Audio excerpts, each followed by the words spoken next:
যাচ্ছে বলেই যাচ্ছে। শুধু আমি বলেছি নাকি, আপনিও তো অনেক বলেছেন। চুপ, একদম চুপ।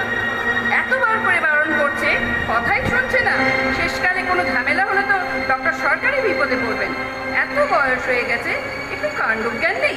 ব্যাপারটা কি? ব্যাপারটা কিছুই না, আপনি এখন যান। তার মানে? যান মানে কি? জান তো বাংলা কথা, এটার মানেও বুঝতে পারছেন না? জান মানে যাও, চলে যাও। আরে এরা কেমন পেশেন্ট? ডাক্তারকে বলছে চলে যাও। হ্যাঁ বলছি, এই জন্যই যে আমার উপর কোনোদিন তো কেউ কথা বলেনি। কেউ মেজাজ দেখালে আমার প্রেশার বেড়ে যায়, আপনি তো মেজাজ দেখাচ্ছেন। সর্বনাশ, এত বড় কঠিন রোগ। প্রেশার বেড়ে যায় মানে? ইয়ার্কি নাকি? এই মাত্র চোখ অপারেশন হলো, আর এক্ষুনি প্রেশার বাড়বে কি?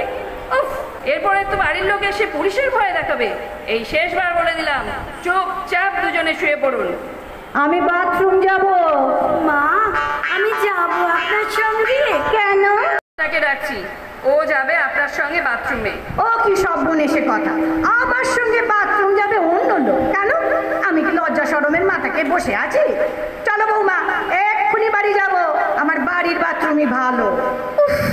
এই ডাক্তার এসে তো আরো কথাবার্তা বাড়িয়ে দিল। আজ প্রেশার বাড়বেই বাড়বে। আমি একাই যাচ্ছি বাথরুমে, খবরদার বলছি, কেউ আসবে না আমার সঙ্গে। ওই রত্না টত্না কেউ নয়, এই আমি বলে দিলাম।